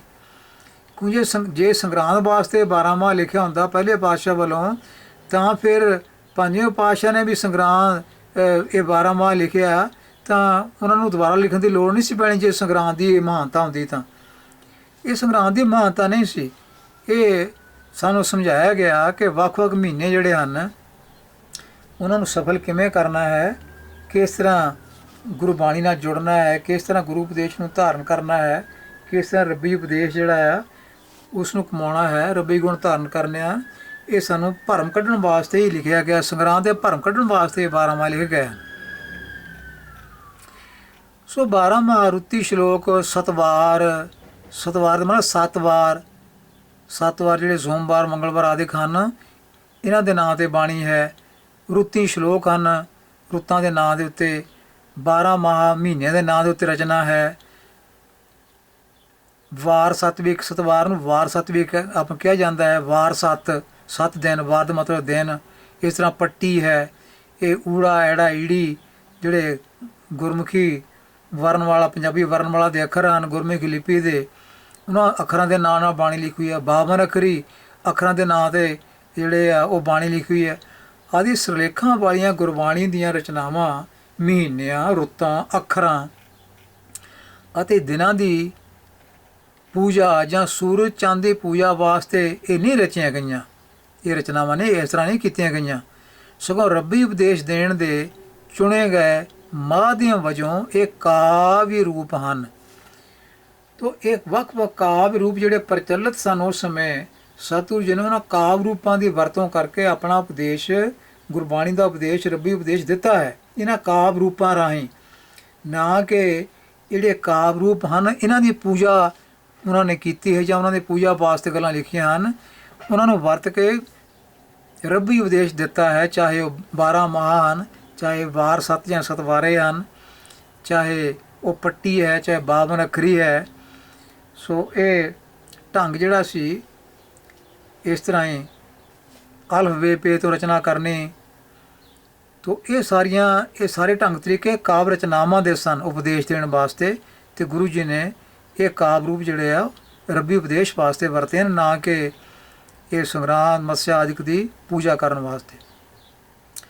ਵਾਰ 7 ਨਾਂ ਦੀ ਰਚਨਾ ਵਿੱਚ ਵਰਤੇ ਸੋਮਵਾਰ, ਮੰਗਲਵਾਰ ਆਦਿ ਦਿਨਾਂ ਦਾ ਅਰਥ ਇਹ ਨਹੀਂ ਕਿ ਸੋਮਵਾਰ ਵਾਲੀਆਂ ਤੁਕਾਂ ਸੋਮਵਾਰ ਨੂੰ ਹੀ ਪੜ੍ਹਨੀਆਂ ਹਨ। ਜਿਵੇਂ ਚੇਤ ਮਹੀਨਾ, ਚੇਤ 'ਚ ਨਹੀਂ ਪੜ੍ਹਨਾ ਇਕੱਲਾ। ਚੇਤ ਮਹੀਨੇ ਬਾਰੇ ਜੋ ਉਪਦੇਸ਼ ਹੈ ਉਹ ਇਕੱਲਾ ਚੇਤ ਮਹੀਨੇ 'ਚ ਪੜ੍ਹਨ ਵਾਲਾ ਨਹੀਂ, ਉਹ ਤੁਸੀਂ ਜਦੋਂ ਵੀ ਮਰਜ਼ੀ ਪੜ੍ਹ ਸਕਦੇ ਆ। ਉਹ ਵਿਸਾਖ ਵਿੱਚ ਵੀ ਪੜ੍ਹ ਸਕਦੇ ਆ, ਉਹ ਹਾੜ ਵਿੱਚ ਵੀ ਪੜ੍ਹ ਸਕਦੇ ਆ, ਕਿਉਂਕਿ ਉਹ ਉਪਦੇਸ਼ ਹੈ, ਉਹ ਰੱਬੀ ਉਪਦੇਸ਼ ਹੈ। ਉਹ ਕਿਤੇ ਚੇਤ ਮਹੀਨੇ ਦੀ ਪੂਜਾ ਨਹੀਂ, ਉਹ ਸੰਗਰਾਂਦ ਦੀ ਪੂਜਾ ਨਹੀਂ, ਉਹ ਰੱਬੀ ਉਪਦੇਸ਼ ਹੈ। ਕਿਸੇ ਵੀ ਸਮੇਂ, ਕਿਸੇ ਵੀ ਮੌਸਮ ਵਿੱਚ, ਕਿਸੇ ਵੀ ਦਿਨ, ਕੋਈ ਵੀ ਮਹੀਨੇ ਦਾ ਜਿਹੜਾ ਉਪਦੇਸ਼ ਉਹ ਪੜ੍ਹਿਆ ਜਾ ਸਕਦਾ ਹੈ। ਇਹ ਕੋਈ ਮਿੱਥਿਆ ਹੋਇਆ ਨਹੀਂ ਕਿ ਚੇਤ ਨੂੰ ਚੇਤ 'ਚ ਪੜ੍ਹਨਾ, ਵਿਸਾਖ ਦਾ ਜਿਹੜਾ ਉਪਦੇਸ਼ ਹੈ ਵਿਸਾਖ 'ਚ ਪੜ੍ਹਨਾ ਹੈ। ਇਹ ਐਸੀਆਂ ਗੱਲਾਂ ਨਹੀਂ ਜਿਹੜੀਆਂ ਕਿ ਸਾਡੇ ਨਾਲ ਜੁੜ ਚੁੱਕੀਆਂ ਹਨ। ਹੁਣ ਜਿਹੜੇ ਸੋਮਵਾਰ, ਮੰਗਲਵਾਰ ਨਾਂ ਦੇ ਨਾਲ ਬਾਣੀ ਲਿਖੀ ਹੋਈ ਹੈ, ਇਹਦਾ ਮਤਲਬ ਇਹ ਨਹੀਂ ਕਿ ਸੋਮਵਾਰ ਵਾਲੀ ਬਾਣੀ ਸੋਮਵਾਰ ਨੂੰ ਹੀ ਪੜ੍ਹਨੀ ਆ, ਜਾਂ ਮੰਗਲਵਾਰ ਦੇ ਨਾਂ ਦੇ ਨਾਲ ਜਿਹੜੀ ਬਾਣੀ ਸ਼ੁਰੂ ਹੁੰਦੀ ਹੈ ਮੰਗਲਵਾਰ ਨੂੰ ਹੀ ਪੜ੍ਹਨੀ ਹੈ। ਐਸਾ ਕੋਈ ਉਪਦੇਸ਼ ਨਹੀਂ ਹੈ। ਇਹ ਸਿਰਫ ਉਪਦੇਸ਼ ਦੇਣ ਦਾ ਇੱਕ ਢੰਗ ਵਰਤਿਆ ਗਿਆ ਹੈ, ਜਿਹੜਾ ਮੌਕੇ ਅਨੁਸਾਰ ਉਸ ਵੇਲੇ ਪ੍ਰਚਲਿਤ ਸੀ, ਉਹ ਢੰਗ ਵਰਤਿਆ ਗਿਆ ਹੈ। ਤਾਂ ਸੋਮਵਾਰ ਦਾ ਉਪਦੇਸ਼ ਮੰਗਲਵਾਰ ਨੂੰ ਵੀ ਪੜ੍ਹਿਆ ਜਾ ਸਕਦਾ ਹੈ, ਮੰਗਲਵਾਰ ਦਾ ਉਪਦੇਸ਼ ਬੁੱਧਵਾਰ ਨੂੰ ਵੀ ਪੜ੍ਹਿਆ ਜਾ ਸਕਦਾ ਹੈ। ਇਹ ਦਿਨਾਂ ਦਾ ਸੰਬੰਧ ਨਹੀਂ, ਇੱਥੇ ਉਪਦੇਸ਼ ਦਾ ਸੰਬੰਧ ਹੈ। ਇੱਥੇ ਉਪਦੇਸ਼ ਦਾ ਮਤਲਬ ਹੈ, ਦਿਨਾਂ ਦਾ ਮਤਲਬ ਨਹੀਂ। ਦਿਨਾਂ ਰਾਹੀਂ ਉਪਦੇਸ਼ ਦਿੱਤਾ ਗਿਆ, ਉਪਦੇਸ਼ ਕਦੋਂ ਵੀ ਪੜ੍ਹਿਆ ਜਾ ਸਕਦਾ ਹੈ। ਰੁੱਤੀ ਸ਼ਲੋਕ ਬਾਣੀ ਦਾ ਅਰਥ ਇਹ ਨਹੀਂ ਕਿ ਗਰਮੀ ਦੀ ਰੁੱਤ ਵਾਲੇ ਸ਼ਲੋਕ ਗਰਮੀ ਵਿੱਚ ਪੜ੍ਹਨੇ ਹਨ, ਸਰਦੀ ਵਿੱਚ ਨਹੀਂ ਪੜ੍ਹਨੇ। ਅਤੇ ਜਦੋਂ ਅਖੰਡ ਪਾਠ ਚੱਲਦਾ ਹੁੰਦਾ ਜਾਂ ਸਹਿਜ ਪਾਠ ਚੱਲਦਾ ਹੁੰਦਾ, ਅਤੇ ਇਹਦਾ ਮਤਲਬ ਇਹ ਨਹੀਂ ਕਿ ਜੇ ਸਹਿਜ ਪਾਠ ਜਾਂ ਅਖੰਡ ਪਾਠ ਸਰਦੀ ਵਿੱਚ ਚੱਲਦਾ ਆ ਅਤੇ ਉੱਥੇ ਜਿਹੜੇ ਰੁੱਤੀ ਸ਼ਲੋਕ ਸਰਦੀ ਵਾਲੇ ਪੜ੍ਹਨੇ ਆ। ਐਸਾ ਕੋਈ ਵਿਧਾਨ ਨਹੀਂ। ਉੱਥੇ ਗਰਮੀ ਵਾਲੇ ਛੱਡ ਦੇਣੇ ਆ। ਸੋ ਗਰਮੀ ਵਾਲੇ ਚਾਹੇ ਸਰਦੀ ਵਾਲੇ, ਗਰਮੀ ਦੀ ਰੁੱਤ ਵਾਲੇ, ਸਰਦੀ ਦੀ ਰੁੱਤ ਰੁੱਤੀ ਸ਼ਲੋਕ ਜਿਹੜੇ ਆ ਵੱਖ-ਵੱਖ ਤਰ੍ਹਾਂ ਦੇ, ਇਹ ਹਰੇਕ ਰੁੱਤ 'ਚ ਪੜ੍ਹੇ ਜਾਣੇ, ਹਰੇਕ ਸਮੇਂ ਪੜ੍ਹੇ ਜਾਣ ਵਾਲੇ ਆ। ਇਹ ਅਖੰਡ ਪਾਠ 'ਚ ਕੋਈ ਨਹੀਂ ਵਿਚਾਰ ਕਰਦਾ ਵੀ ਇਹ ਹੁਣ ਗਰਮੀ ਦਾ ਮੌਸਮ ਹੈ, ਸਰਦੀ ਦਾ ਮੌਸਮ ਹੈ, ਇਹ ਹੁਣ ਚੇਤ ਮਹੀਨਾ ਚੱਲ ਰਿਹਾ, ਇਹ ਹੁਣ ਵਿਸਾਖ ਮਹੀਨਾ ਚੱਲ ਰਿਹਾ। ਬਾਣੀ ਸਾਰੀ ਪੜ੍ਹੀ ਜਾਂਦੀ ਹੈ ਅਖੰਡ ਪਾਠ ਦੇ ਵਿੱਚ। ਤੋ ਅਖੰਡ ਪਾਠ ਜਾਂ ਸਹਿਜ ਪਾਠ ਜਿਹੜਾ ਹੈ, ਇੱਥੇ ਬਾਣੀ ਸਾਰੀ ਪੜ੍ਹੀ ਜਾਂਦੀ ਹੈ, ਇਹਦੇ ਵਿੱਚ ਕੋਈ ਛੱਡਿਆ ਨਹੀਂ ਜਾਂਦਾ। ਤੇ ਇਹਦਾ ਮਤਲਬ ਇਹ ਹੈ ਕਿ ਬਾਣੀ ਦਾ ਉਪਦੇਸ਼ ਜਿਹੜਾ ਕਦੋਂ ਵੀ ਪੜ੍ਹਿਆ ਜਾ ਸਕਦਾ ਹੈ। ਇਹ ਚੇਤ ਦਾ ਚੇਤ ਵਿੱਚ ਨਹੀਂ ਪੜ੍ਹਨਾ, ਜਾਂ ਸੋਮਵਾਰ ਦਾ ਸੋਮਵਾਰ ਵਿੱਚ ਨਹੀਂ ਪੜ੍ਹਨਾ ਕਿ ਬਾਕੀ ਦਿਨਾਂ ਵਿੱਚ ਇਹ ਕੋਈ ਬਾਏ ਕਰਦਾ ਜਾਂ ਕੋਈ ਨੁਕਸਾਨ ਕਰਦਾ, ਐਸਾ ਨਹੀਂ ਹੈ। ਤੋ ਚੇਤ ਮਹੀਨੇ ਦਾ ਉਪਦੇਸ਼ ਕਿਸੇ ਹੋਰ ਮਹੀਨੇ ਵਿੱਚ ਪੜ੍ਹਨ 'ਤੇ ਘੱਟ ਅਸਰ ਨਹੀਂ ਕਰਦਾ, ਅਤੇ ਚੇਤ ਮਹੀਨੇ ਦੀ ਕੈਦ ਵਿੱਚ ਨਹੀਂ ਬੰਦ ਕੀਤਾ ਇਹ ਉਪਦੇਸ਼। ਹਿੰਦੁਸਤਾਨ ਵਿੱਚ ਸੂਰਜ ਅਤੇ ਚੰਦ ਦੀ ਪੂਜਾ ਵਾਸਤੇ ਪੁਜਾਰੀ ਸ਼੍ਰੇਣੀ ਵੱਲੋਂ 10 ਦਿਨ ਪਵਿੱਤਰ ਮੰਨ ਕੇ ਵਿਸ਼ੇਸ਼ ਪੂਜਾ ਕੀਤੀ ਜਾਂਦੀ ਸੀ, ਅਤੇ ਅੱਜ ਵੀ ਉਹ ਪੂਜਾ ਜਿਹੜੀ ਹੈ ਚੱਲਦੀ ਪਈ ਹੈ। 10 ਦਿਨ ਵਿਸ਼ੇਸ਼ ਮੰਨੇ ਗਏ ਪੁਜਾਰੀ ਸ਼੍ਰੇਣੀ ਵੱਲੋਂ। ਹੁਣ ਜ਼ਿਕਰ ਕੇ ਕਰਾਂ ਕਿਹੜੇ ਹਨ। ਧੰਨ ਗੁਰੂ ਨਾਨਕ ਪਾਤਸ਼ਾਹ ਜੀ ਨੇ ਇਸ ਪ੍ਰਥਾ ਨੂੰ ਪ੍ਰਵਾਨ ਨਹੀਂ ਕੀਤਾ ਕਿ ਇਹ 10 ਦਿਨ ਜਿਹੜੇ ਇਹ ਪਵਿੱਤਰ ਹਨ, ਬਾਕੀ ਦਿਨ ਜਿਹੜੇ ਆ ਉਹ ਭੈੜੇ ਹਨ ਜਾਂ ਮਾੜੇ ਹਨ। ਸਤਿਗੁਰੂ ਪਾਤਸ਼ਾਹ ਇਸ ਗੱਲ ਨਾਲ ਸਹਿਮਤ ਨਹੀਂ ਹਨ ਕਿ 10 ਦਿਨ ਪਵਿੱਤਰ ਮੰਨ ਲਓ ਅਤੇ ਬਾਕੀ ਦਿਨ ਜਿਹੜੇ ਆ ਉਹ ਭੈੜੇ ਮੰਨ ਲਓ। ਸਤਿਗੁਰੂ ਵਾਸਤੇ ਸਾਰੇ ਦਿਨ ਉਹ ਚੰਗੇ ਹਨ ਜਦੋਂ ਮਾਲਕ ਚੇਤੇ ਆਉਂਦਾ ਹੈ, ਜਦੋਂ ਗੁਰੂ ਗੁਰਬਾਣੀ ਨਾਲ ਬੰਦਾ ਜੁੜਦਾ ਹੈ। ਸਤਿਗੁਰੂ ਪਾਤਸ਼ਾਹ ਜੀ ਨੇ ਇੱਥੇ ਹੁਣ ਆਪਣਾ ਵਿਚਾਰ ਦਿੱਤਾ 10 ਦਿਨਾਂ ਬਾਰੇ, ਉਹ ਸੁਣਦੇ ਹਾਂ, ਦੇਖਦੇ ਹਾਂ। ਗੁਰ ਗਿਆਨ ਸਾਚਾ ਥਾਨ ਤੀਰਥ 10 ਪੁਰਬ ਸਦਾ ਦਸਾਰਾ, ਹਉ ਨਾਮ ਹਰਿ ਕਾ ਸਦਾ ਜਾਚੋਂ ਦੇਵ ਪ੍ਰਭ ਧਰਣੀ ਧਰਾ। ਗੁਰੂ ਗ੍ਰੰਥ ਸਾਹਿਬ ਪੰਨਾ 687 ਹੈ। ਧਨਾਸ਼ੀ ਰਾਗ ਵਿੱਚ ਇਹ ਪੰਕਤੀਆਂ ਆਉਂਦੀਆਂ ਇੱਕ ਸ਼ਬਦ ਵਿੱਚ। ਅਰਥ ਕੀ ਹੈ? ਗੁਰ ਗਿਆਨ ਸਾਚਾ ਥਾਨ ਤੀਰਥ, ਗੁਰੂ ਦਾ ਬਖਸ਼ਿਆ ਰੱਬੀ ਗਿਆਨ ਜਿਹੜਾ ਗੁਰਬਾਣੀ 'ਚ ਬਖਸ਼ਿਆ ਹੋਇਆ ਹੈ, ਇਹ ਅਸਲੀ ਤੀਰਥ ਸਥਾਨ ਹੈ। ਗੁਰ ਗਿਆਨ ਸਾਚਾ ਥਾਨ ਤੀਰਥ। ਗੁਰ ਸ਼ਬਦ ਸੰਬੰਧ ਕਾਰਕ ਵਿੱਚ ਇਹਨਾਂ ਸੰਬੰਧਕ ਜੋੜਨਾ ਦਾ, ਗੁਰੂ ਦਾ ਗਿਆਨ ਜਿਹਨੇ ਨੌਕੜ ਪਿਆ, ਇਹਨਾਂ ਸੰਬੰਧਕ ਨਹੀਂ ਜੋੜਨਾ, ਗਿਆਨ ਦਾ ਗਿਆਨ ਦੀ ਨਹੀਂ, ਗੁਰੂ ਨਾਲ ਜੋੜਨਾ ਦਾ ਦੇ ਦੀ, ਗੁਰੂ ਦਾ ਗਿਆਨ ਇਹ ਸੱਚਾ ਤੀਰਥ ਹੈ। ਇਹ ਸੱਚਾ ਤੀਰਥ ਹੈ, ਅਸਲੀ ਤੀਰਥ ਸਥਾਨ ਗੁਰੂ ਦਾ ਗਿਆਨ ਹੈ, ਜਿਹਨੇ ਮਨ ਨੂੰ ਧੋਣਾ ਹੈ। ਇਹ ਗਿਆਨ ਹੀ ਸਤਿਗੁਰੂ ਕਹਿੰਦੇ ਨੇ ਮੇਰੇ ਵਾਸਤੇ 10 ਪੁਰਬ ਅਤੇ ਗੰਗਾ ਦਾ ਜਨਮ ਦਿਨ ਹੈ। 10 ਪੁਰਬ ਮੇਰੇ ਲਈ ਇਹ ਗੁਰੂ ਦਾ ਗਿਆਨ ਹੀ 10 ਪੁਰਬ ਹੈ। ਜਿਹੜਾ ਦਸਹਿਰਾ ਮਤਲਬ ਗੰਗਾ ਦਾ ਜਨਮ ਜਿਹੜਾ ਹੈ ਲੋਕਾਂ ਨੇ ਪਵਿੱਤਰ ਮੰਨਿਆ ਆ, ਗੰਗਾ ਦਾ ਜਨਮ ਦਿਨ। ਸਤਿਗੁਰੂ ਕਹਿੰਦੇ ਨੇ ਮੇਰੇ ਵਾਸਤੇ ਗੰਗਾ ਜਨਮ ਦਿਨ ਕੋ ਪਵਿੱਤਰ ਦਿਨ ਨਹੀਂ, ਮੇਰੇ ਵਾਸਤੇ ਜਿਹੜੇ ਮੰਨੇ ਗਏ 10 ਦਿਨ ਕੋ ਪਵਿੱਤਰ ਦਿਨ ਨਹੀਂ, ਮੇਰੇ ਲਈ ਉਹ ਪਵਿੱਤਰ ਹੈ ਜੋ ਗੁਰੂ ਦਾ ਬਖਸ਼ਿਆ ਹੋਇਆ ਗਿਆਨ ਹੈ। ਇਹ ਅਸਲੀ ਤੀਰਥ ਹੈ, ਇਹ ਅਸਲੀ ਇਹਦਾ ਇੱਥੇ ਮਨ ਦਾ ਇਸ਼ਨਾਨ ਹੁੰਦਾ ਹੈ। ਤੋ ਗੁਰੂ ਦਾ ਗਿਆਨ ਹੀ ਸਤਿਗੁਰੂ ਕਹਿੰਦੇ ਹਨ ਮੇਰੇ ਵਾਸਤੇ 10 ਦਿਨ ਜਿਹੜੇ ਲੋਕਾਂ ਨੇ ਪਵਿੱਤਰ ਮੰਨੇ ਹੋਏ ਆ, ਅਤੇ ਗੰਗਾ ਦਾ ਜਨਮ ਦਿਨ ਹੈ ਜਿਹੜਾ ਲੋਕਾਂ ਨੇ ਪਵਿੱਤਰ ਮੰਨਿਆ। ਮੇਰੇ ਵਾਸਤੇ ਤਾਂ ਗੁਰੂ ਦਾ ਗਿਆਨ ਹੈ, ਸਭ ਕੁਝ ਹੈ। ਇਹਦਾ ਮਤਲਬ ਇਹ ਇਸ ਪ੍ਰਮਾਣ ਦੀ ਰੋਸ਼ਨੀ ਵਿੱਚ ਇਸ ਗਿਆਨ ਦੇ ਹੁੰਦਿਆਂ ਹੋਇਆਂ 10 ਪੁਰਬ ਕਿਹੜੇ ਕਿਹੜੇ ਹਨ? 10 ਪੁਰਬ ਜਿਨ੍ਹਾਂ ਨੂੰ ਸਤਿਗੁਰੂ ਨਾਨਕ ਪਾਤਸ਼ਾਹ ਜੀ ਨੇ ਜਿਨ੍ਹਾਂ ਬਾਰੇ ਜ਼ਿਕਰ ਕੀਤਾ ਹੈ ਕਿ ਮੇਰੇ ਵਾਸਤੇ ਗੁਰੂ ਦਾ ਗਿਆਨ ਹੀ ਸਭ ਕੁਝ ਹੈ। ਇਹ 10 ਪੁਰਬ ਮੇਰੇ ਵਾਸਤੇ ਕੁਛ ਨਹੀਂ ਹਨ, ਪਰ ਸਿੱਖਾਂ ਵਾਸਤੇ ਇਹ ਸਭ ਕੁਛ ਹੈ। ਸਿੱਖਾਂ ਨੇ ਇਹਨਾਂ ਨੂੰ ਸਭ ਕੁਛ ਮੰਨਿਆ। ਬਾਬਾ ਨਾਨਕ ਕਹਿੰਦੇ ਮੇਰੇ ਵਾਸਤੇ ਇਹ ਕੁਝ ਵੀ ਨਹੀਂ। ਉਹ ਕਿਹੜੇ ਦਿਨ ਹੈ? ਸੰਗਰਾਂਦ, ਮੱਸਿਆ, ਪੂਰਨਮਾਸ਼ੀ। ਅਤੇ ਸਤਿਗੁਰੂ ਨਾਨਕ ਪਾਤਸ਼ਾਹ ਵਾਸਤੇ ਦਿਨ ਕੋਈ ਮਹਾਨਤਾ ਨਹੀਂ ਰੱਖਦੇ। ਉਹਨਾਂ ਵਾਸਤੇ ਮਹਾਨਤਾ ਹੈ ਗੁਰੂ ਦਾ ਬਖਸ਼ਿਆ ਰੱਬੀ ਗਿਆਨ, ਗੁਰ ਗਿਆਨ ਸਾਚਾ ਥਾਨ ਤੀਰਥ। ਪਰ ਸਿੱਖ ਜਿਹੜੇ ਆ ਉਹ ਇਸ ਉਪਦੇਸ਼ ਨੂੰ ਧਾਰਨ ਨਹੀਂ ਜੇ ਕਰ ਸਕੇ, ਇਸ ਤੋਂ ਕੋਹਾਂ ਦੂਰ ਚੱਲ ਰਹੇ ਹਨ। ਸੰਗਰਾਂਦ, ਮੱਸਿਆ, ਪੂਰਨਮਾਸ਼ੀ, ਸੂਰਜ ਗ੍ਰਹਿਣ, ਚੰਦ ਗ੍ਰਹਿਣ, ਚਾਨਣਾ ਐਤਵਾਰ, 2 ਅਸ਼ਟਮੀਆਂ ਅਤੇ 2 ਚੌਂਦੇ, ਇਹ 10 ਦਿਨ ਬਣਦੇ ਹਨ ਜਿਨ੍ਹਾਂ ਨੂੰ ਹਿੰਦੂ ਜਗਤ ਵਿੱਚ ਮਾਨਤਾ ਹੈ, ਅਤੇ ਉਹ ਇਹਨਾਂ ਦਿਨਾਂ 'ਤੇ ਵਿਸ਼ੇਸ਼ ਪੂਜਾ ਕਰਦੇ ਹਨ। ਪਰ ਧੰਨ ਗੁਰੂ ਨਾਨਕ ਪਾਤਸ਼ਾਹ ਜੀ ਨੇ ਇਹਨਾਂ ਦਿਨਾਂ ਦੀ ਪਵਿੱਤਰਤਾ ਨੂੰ ਪ੍ਰਵਾਨ ਨਹੀਂ ਕੀਤਾ। ਗੁਰੂ ਜੀ ਨੇ ਗੁਰੂ ਦਾ ਗਿਆਨ ਜਿਹੜਾ ਹੈ ਉਸ ਨੂੰ ਪ੍ਰਵਾਨ ਕੀਤਾ ਹੈ। ਗੁਰੂ ਦੇ ਗਿਆਨ ਨੂੰ ਉਹਨਾਂ ਨੇ ਸੱਚਾ ਤੀਰਥ ਇਸ਼ਨਾਨ ਮੰਨਿਆ ਹੈ। ਤੋ ਇਹਨਾਂ 10 ਦਿਨਾਂ ਦੇ ਉੱਤੇ ਵੱਖ-ਵੱਖ ਤੀਰਥਾਂ 'ਤੇ ਜਾ ਕੇ ਲੋਕ ਇਸ਼ਨਾਨ ਕਰਨ। ਸਤਿਗੁਰੂ ਪਾਤਸ਼ਾਹ ਜੀ ਨੂੰ ਸਿੱਖਾਂ ਪ੍ਰਤੀ, ਸਿੱਖਾਂ ਵਾਸਤੇ ਪ੍ਰਵਾਨ ਨਹੀਂ, ਭਾਵੇਂ ਜਿਹੜੇ ਇਹਨਾਂ ਨੂੰ ਮੰਨਦੇ ਹਨ ਉਹ ਕਰਨ, ਉਹ ਕਰਦੇ ਹਨ। ਪਰ ਗੁਰੂ ਨੇ ਆਪਣੇ ਸਿੱਖਾਂ ਨੂੰ ਇਸ ਗੱਲ ਤੋਂ ਸੁਚੇਤ ਕੀਤਾ ਹੈ ਕਿ ਪਿਆਰਿਓ, ਜੋ ਗੁਰੂ ਦਾ ਬਖਸ਼ਿਆ ਰੱਬੀ ਗਿਆਨ ਗੁਰਬਾਣੀ ਵਿੱਚ ਹੈ, ਇਹੀ ਮਨ ਨੂੰ ਸਾਫ਼ ਕਰ ਸਕਦਾ ਹੈ।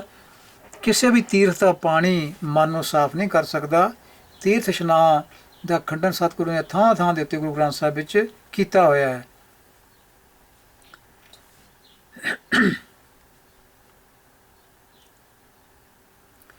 ਤੋ ਇਸ ਤਰ੍ਹਾਂ ਬੜੀਆਂ ਪੰਕਤੀਆਂ। ਨਾਵਨ ਕੋ ਤੀਰਥ ਘਨੇ ਬਨ ਮਨ ਬੌਰਾ ਰੇ, ਪੂਜਨ ਕੋ ਬੋ ਦੇਵ, ਕੋ ਕਬੀਰ ਛੂਟਨ ਨਹੀਂ ਛੂਟਨ ਹਰਿ ਕੀ ਸੇਵ। ਇਹਨਾਂ ਨਾਲ ਛੁਟਕਾਰਾ ਨਹੀਂ ਹੁੰਦਾ, ਤੀਰਥ ਇਸ਼ਨਾਨਾਂ ਨਾਲ ਮਨ ਦੀ ਸ਼ੁੱਧੀ, ਮਨ ਦੀ ਪਵਿੱਤਰਤਾ ਨਹੀਂ ਹੁੰਦੀ। ਤਾਂ ਹੀ ਸਤਿਗੁਰੂ ਪਾਤਸ਼ਾਹ ਨੇ ਜਪਜੀ ਵਿੱਚ ਕਿਹਾ, ਸੋਚਾ ਸੋਚ ਨਾ ਹੋਵੇ ਜੇ ਸੋਚੀ ਲੱਖ ਵਾਰ। ਸੋਚ ਦਾ ਮਤਲਬ ਹੁੰਦਾ ਇਸ਼ਨਾਨ। ਉੱਥੇ ਪਾਠ ਸੋਚ ਨਹੀਂ ਹੈ, ਸੋਚਣਾ ਨਹੀਂ ਹੈ, ਮਤਲਬ ਉੱਥੇ ਸੋਚ ਦਾ ਅਰਥ ਸੋਚਣਾ ਨਹੀਂ ਹੈ, ਉੱਥੇ ਵਰਡ ਸੋਚ ਹੈ। ਅਤੇ ਸੋਚ ਪੜ੍ਹ ਕੇ ਅਰਥ ਸਹੀ ਬਣਦੇ ਆ। ਸੋਚਾ ਸੋਚ ਨਾ ਹੋਵੇ, ਸੋਚ ਇਸ਼ਨਾਨ ਨਾਲ, ਪਾਣੀ ਦੇ ਇਸ਼ਨਾਨ ਨਾਲ। ਸ਼ੌਚਾਲਿਆ, ਸ਼ੌਚ ਤੋਂ ਹੀ ਸ਼ੌਚਾਲਿਆ ਬਣਦਾ ਹੈ, ਜਿੱਥੇ ਬੰਦਾ ਹੱਥ ਪੈਰ ਸਾਫ਼ ਕਰਦਾ ਹੈ। ਸ਼ੌਚਾਲਿਆ ਉਹ ਸ਼ੌਚ ਤੋਂ ਹੀ ਬਣਦਾ ਹੈ। ਅਤੇ ਸਤਿਗੁਰੂ ਕਹਿੰਦੇ ਹਨ ਇਸ ਤਰ੍ਹਾਂ ਹੀ ਤੀਰਥ ਇਸ਼ਨਾਨ ਕਰਨ ਨਾਲ ਮਨ ਦੀ ਪਵਿੱਤਰਤਾ ਨਹੀਂ ਹੋ ਸਕਦੀ ਜੇ ਸੋਚੀ ਲੱਖਾਂ ਵਾਰੀ ਵੀ ਕੋਈ ਜਾ ਕੇ ਟੁੱਬੀਆਂ ਮਾਰਦਾ ਰਹੇ। ਤੂੰ ਸੰਧਿਆ ਪ੍ਰਾਤ ਇਸ਼ਨਾਨ ਕਰਾਹੀ, ਜਿਉਂ ਪਏ ਦਾਦੁਰ ਪਾਣੀ ਮਾਹੀ। ਡੱਡੂਆਂ ਵਾਂਗ ਇਸ਼ਨਾਨ ਕਰਦਾ ਰਹੇ। ਡੱਡੂ ਪਾਣੀ ਵਿੱਚ ਇਸ਼ਨਾਨ ਹੀ ਕਰਦੇ ਰਹਿੰਦੇ ਆ, ਡੱਡੂ ਹੀ ਹੈ ਫਿਰ ਵੀ।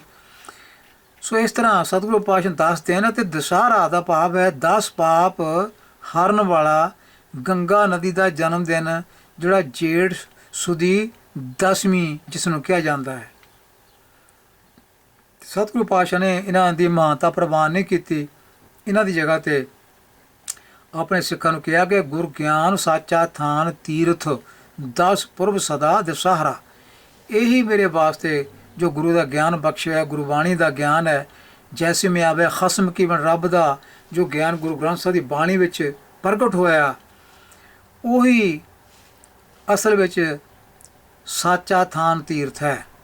ਸੱਚਾ ਤੀਰਥ ਇਸ਼ਨਾਨ ਸੱਚਾ ਹੈ। ਅਤੇ ਗੁਰੂ ਸਾਹਿਬ ਨੇ ਇਹਨਾਂ 10 ਦਿਨਾਂ ਦੀ ਪਵਿੱਤਰਤਾ ਦਾ ਅਤੇ ਗੰਗਾ ਦੇ ਜਨਮ ਦਿਨ ਦਾ ਆਪਣੇ ਸਿੱਖਾਂ ਵਾਸਤੇ ਕੋਈ ਇੱਥੇ ਮਹਾਨਤਾ ਕਰਨ ਵਾਲਾ ਕੋਈ ਉਪਦੇਸ਼ ਨਹੀਂ ਦਿੱਤਾ। ਸਗੋਂ ਇਹਨਾਂ ਤੋਂ ਪਾਸੇ ਰਹਿਣ ਦਾ ਉਪਦੇਸ਼ ਹੈ ਕਿ ਬਾਣੀ ਨਾਲ ਜੁੜੋ, ਬਾਣੀ ਦਾ ਉਪਦੇਸ਼ ਧਾਰਨ ਕਰੋ। ਰੱਬੀ ਗਿਆਨ ਜਿਹੜਾ ਉਹ ਬਾਣੀ ਵਿੱਚ ਹੈ, ਅਤੇ ਗੁਰੂ ਦਾ ਉਪਦੇਸ਼ ਧਾਰਨ ਕਰਨ ਨਾਲ ਹੀ ਮਨ ਦੀ ਪਵਿੱਤਰਤਾ ਹੋ ਸਕਦੀ ਹੈ। ਅਤੇ ਇਹਨਾਂ ਵੱਖ-ਵੱਖ ਦਿਨਾਂ ਦੇ ਉੱਤੇ ਤੀਰਥਾਂ ਉੱਪਰ ਇਸ਼ਨਾਨ ਕਰਨ ਨਾਲ ਨਹੀਂ। ਇਹ ਸਿੱਖਾਂ ਨੂੰ ਉਪਦੇਸ਼ ਹੈ। ਭਾਵੇਂ ਹਿੰਦੂ ਜਗਤ ਵਿੱਚ ਇਹ ਦਿਨ ਪ੍ਰਚਲਿਤ ਹਨ ਅਤੇ ਉਹ ਇਹਨਾਂ ਦਿਨਾਂ 'ਤੇ ਵੱਖ-ਵੱਖ ਥਾਵਾਂ 'ਤੇ ਆ ਕੇ ਇਸ਼ਨਾਨ ਜ਼ਰੂਰ ਕਰਦੇ ਹਨ, ਪਰ ਸਿੱਖਾਂ ਵਾਸਤੇ ਉਪਦੇਸ਼ ਨਹੀਂ ਹੈ। ਸਿੱਖ ਲਈ ਕੋਈ ਕੀਮਤ ਨਹੀਂ ਰੱਖਦੇ ਇਹ ਦਿਨ, ਅਤੇ ਇਹਨਾਂ ਦਿਨਾਂ ਪ੍ਰਤੀ ਸ਼ਰਧਾ ਰੱਖਣੀ ਸਿੱਖ ਲਈ ਗੁਰ ਉਪਦੇਸ਼ ਦੇ ਪ੍ਰਤੀਕੂਲ ਹੈ। ਗੁਰੂ ਜੀ ਤਾਂ ਪ੍ਰਭੂ ਕੋਲੋਂ ਕੇਵਲ ਨਾਮ ਦੀ ਇਜਾਜ਼ਨਾ ਕਰਦੇ ਹਨ। ਕਿਸੇ ਪੁਜਾਰੀ ਸ਼੍ਰੇਣੀ ਦੇ ਕਲਪਿਤ ਕੀਤੇ ਕਿਸੇ ਖਾਸ ਦਿਨ ਅਤੇ ਕ੍ਰਿਤ ਦੀ ਪੂਜਾ ਦੀ ਮੰਗ ਨਹੀਂ ਕਰਦੇ। ਕ੍ਰਿਤ ਮਤਲਬ ਜੋ ਰੱਬ ਦੀ ਪੈਦਾ ਕੀਤੀ ਚੀਜ਼ ਆ, ਉਹ ਕ੍ਰਿਤ ਹੈ। ਕ੍ਰਿਤ ਦੀ ਪੂਜਾ ਨਹੀਂ ਕਰਨੀ ਦੱਸੀ। ਗੁਰੂ ਜੀ ਨੇ ਸਾਨੂੰ ਕਰਤੇ ਦੀ ਪੂਜਾ ਕਰਨੀ ਦੱਸੀ ਹੈ, ਕਰਤੇ ਨਾਲ ਜੁੜਨਾ ਦੱਸਿਆ ਹੈ। ਕਰਤੇ ਦਾ ਉਪਦੇਸ਼ ਜੋ ਗੁਰਬਾਣੀ ਵਿੱਚ ਹੈ, ਉਸ ਨਾਲ ਜੁੜਨ ਦਾ ਉਪਦੇਸ਼ ਦਿੱਤਾ ਹੈ, ਨਾ ਕਿ ਕ੍ਰਿਤ ਦੀ ਪੂਜਾ ਕਰਨੀ ਦੱਸੀ ਹੈ। ਸੂਰਜ ਚੰਦ ਆਦਿਕ ਇਹ ਸਭ ਕ੍ਰਿਤ ਹਨ, ਇਹ ਕਰਤੇ ਨਹੀਂ ਹਨ, ਇਹ ਕ੍ਰਿਤ ਹਨ। ਸੂਰਜ ਚੰਦ ਆਦਿਕ ਕਰਤੇ ਦੀ ਕ੍ਰਿਤ ਹੈ, ਅਤੇ ਸਿੱਖ ਕ੍ਰਿਤ ਦੀ ਨਹੀਂ ਸਗੋਂ ਕਰਤੇ ਦੀ ਪੂਜਾ ਕਰਦਾ ਹੈ। ਸੰਗਰਾਂਦ ਇਹ ਕ੍ਰਿਤ ਦੀ ਪੂਜਾ ਹੈ। ਹਿੰਦੂ ਮਤ ਅਨੁਸਾਰ ਸੂਰਜ ਗ੍ਰਹਿਣ ਅਤੇ ਸੰਗਰਾਂਦ ਸੂਰਜ ਦੇਵਤੇ ਦੇ ਦਿਨ ਹਨ। ਸੂਰਜ ਗ੍ਰਹਿਣ ਅਤੇ ਸੰਗਰਾਂਦ ਇਹ ਸੂਰਜ ਦੇਵਤੇ ਦੇ ਦਿਨ ਮੰਨੇ ਗਏ ਹਨ ਹਿੰਦੂ ਮਤ ਅਨੁਸਾਰ। ਅਤੇ ਜਿਹੜੇ ਬਾਕੀ 8 ਦਿਨ ਹਨ 10 ਵਿੱਚੋਂ, ਉਹ ਚੰਦਰਮਾ ਦੀ ਪੂਜਾ ਦੇ ਦਿਨ ਹਨ। ਤੋ ਚੰਦਰਾਂ ਦੀ ਪੂਜਾ ਦੇ ਦਿਨ ਜ਼ਿਆਦਾ ਹਨ, 8 ਹਨ, ਅਤੇ ਸੂਰਜ ਦੀ ਪੂਜਾ ਦੇ ਦਿਨ ਹਿੰਦੂ ਮਤ ਵਿੱਚ 2 ਮੰਨੇ ਗਏ ਹਨ, ਪਰ ਸਿੱਖ ਮਤ ਵਿੱਚ ਇਹਨਾਂ ਨੂੰ ਐਸੀ ਕੋਈ ਮਾਨਤਾ ਨਹੀਂ ਹੈ। ਪ੍ਰੋਫੈਸਰ ਸਾਹਿਬ ਸਿੰਘ ਤੁਖਾਰੀ ਰਾਗ ਦੇ 12 ਮਾਹ ਦੀ ਭੂਮਿਕਾ ਵਿੱਚ ਲਿਖਦੇ ਹਨ, ਗੁਰੂ ਨਾਨਕ ਗੁਰੂ ਗੋਬਿੰਦ ਸਿੰਘ ਜੀ ਦੀ ਤਾਲੀਮ ਦੀ ਬਰਕਤ ਨਾਲ ਜੋ ਲੋਕ ਆਨਿਆ ਪੂਜਾ ਛੱਡ ਕੇ ਇੱਕ ਅਕਾਲ ਪੁਰਖ ਨੂੰ ਮੰਨਣ ਵਾਲੇ ਹੋ ਚੁੱਕੇ ਹਨ, ਉਹ ਵੀ ਸੂਰਜ ਦੀ ਯਾਦ ਨਹੀਂ ਛੱਡ ਸਕੇ। ਲਿਖਣਾ ਪਿਆ ਉਹਨਾਂ ਨੂੰ ਲੋਕਾਂ ਦੇ ਰੁਝਾਨ ਦੇਖ ਕੇ। ਸੰਗਰਾਂਦ, ਮੱਸਿਆ, ਪੂਰਨਮਾਸ਼ੀ ਆਦਿ ਨਾਲ ਸਿੱਖ ਕਿਵੇਂ ਜੁੜ ਗਏ? ਸਨ 1801 ਤੋਂ ਮਹਾਰਾਜਾ ਰਣਜੀਤ ਸਿੰਘ ਦੇ ਰਾਜ ਕਾਲ ਸ਼ੁਰੂ ਹੋਣ ਤੋਂ, ਕਿਉਂਕਿ ਮਹਾਰਾਜਾ ਰਣਜੀਤ ਸਿੰਘ ਦਾ ਰਾਜ 1801 ਤੋਂ ਸ਼ੁਰੂ ਹੋਇਆ ਜਦੋਂ ਕਿ ਉਹ ਰਾਜਾ ਬਣਿਆ, ਅੰਗਰੇਜ਼ ਰਾਜ ਦੇ ਗੁਰਦੁਆਰਾ ਸਤਾਰ ਲਹਿਰ ਤੱਕ, ਜਦੋਂ ਅੰਗਰੇਜ਼ ਰਾਜ ਜਿਹੜਾ ਉਦੋਂ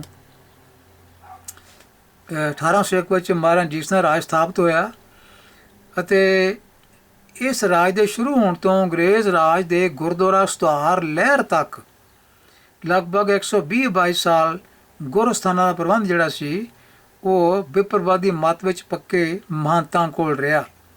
ਜੇ 1801 ਤੋਂ ਆਪਾਂ ਸ਼ੁਰੂ ਕਰੀਏ ਇਹ, ਕਿਉਂਕਿ ਮਹਾਰਾਜਾ ਰਣਜੀਤ ਸਿੰਘ ਦੇ ਰਾਜ ਦੇ ਵੇਲੇ ਵੀ ਗੁਰਦੁਆਰਾ ਪ੍ਰਬੰਧ ਜਿਹੜਾ ਸਿੱਖਾਂ ਕੋਲ ਨਹੀਂ ਸੀ, ਮਹੰਤਾਂ ਕੋਲ ਹੀ ਸੀ। ਗੁਰਦੁਆਰਿਆਂ ਦਾ ਪ੍ਰਬੰਧ ਮਹੰਤਾਂ ਕੋਲੋਂ ਮਹਾਰਾਜਾ ਰਣਜੀਤ ਸਿੰਘ ਨੇ ਨਹੀਂ ਛੁਡਾਇਆ ਅਤੇ ਨਾ ਛੁਡਾ ਸਕਿਆ। ਨਾ ਉਹਦੇ ਮਨ 'ਚ ਕੋਈ ਐਸੀ ਸੋਚ ਸੀ ਕਿ ਗੁਰਦੁਆਰਿਆਂ ਪ੍ਰਬੰਧ ਮਹੰਤਾਂ ਕੋਲੋਂ ਹਟਾ ਕੇ ਇਹ ਸਿੱਖਾਂ ਦੇ ਹਵਾਲੇ ਕੀਤਾ ਜਾਵੇ, ਕਿਉਂਕਿ ਉਹਨੂੰ ਜਿਹੜੇ ਗਾਈਡ ਕਰਨ ਵਾਲੇ ਲੋਕ ਸਨ, ਡੋਗਰੇ ਆਦਿਕ, ਉਹ ਅਜਿਹਾ ਸ਼ਾਇਦ ਨਹੀਂ ਕਰਨ ਦਿੰਦੇ ਸਨ ਕਿ ਮਹੰਤਾਂ ਨੂੰ ਹਟਾਇਆ ਜਾਵੇ। ਤੋਂ 1801 ਤੋਂ ਬਾਅਦ 120-22 ਸਾਲ ਤੱਕ ਗੁਰਸਥਾਨ ਜਿਹੜੇ ਆ ਉਹਨਾਂ ਦਾ ਪ੍ਰਬੰਧ ਵਿਪਰਵਾਦੀ ਮਹੰਤਾਂ ਦੇ ਕੋਲ ਹੀ ਰਿਹਾ, ਜਿਨ੍ਹਾਂ ਵੱਲੋਂ ਗੁਰੂ ਮਤ ਦੇ ਉਲਟ ਰੀਤਾਂ ਰਸਮਾਂ ਪ੍ਰਚਲਿਤ ਕੀਤੀਆਂ ਗਈਆਂ ਅਤੇ ਮਹਾਰਾਜਾ ਨੇ ਇਹਨਾਂ ਦਾ ਕੋਈ ਨੋਟਿਸ ਨਹੀਂ ਲਿਆ ਅਤੇ ਕੱਚੀਆਂ ਰਚਨਾਵਾਂ ਦਾ ਪ੍ਰਚਾਰ ਕੀਤਾ। ਮਹਾਰਾਜੇ ਨੇ ਧਰਮ ਸਥਾਨਾਂ ਦੇ ਨਾਂ ਜਗੀਰਾਂ ਲਾ ਦਿੱਤੀਆਂ, ਪਰ ਪ੍ਰਬੰਧਕੀ ਢਾਂਚਾ ਜਿਹੜਾ ਮਹੰਤਾਂ ਕੋਲ ਹੀ ਰਹਿਣ ਦਿੱਤਾ। ਜਗੀਰਾਂ ਲਾ ਦਿੱਤੀਆਂ ਬੜੀਆਂ ਬੜੀਆਂ, ਕਿਉਂਕਿ ਮਹਾਰਾਜਾ ਸੀਗਾ, ਉਹਦੇ ਅਧਿਕਾਰ ਖੇਤਰ ਵਿੱਚ ਸੀ, ਵੱਡੀ ਵੱਡੀ ਜਗੀਰਾਂ ਲਾਤੀਆਂ।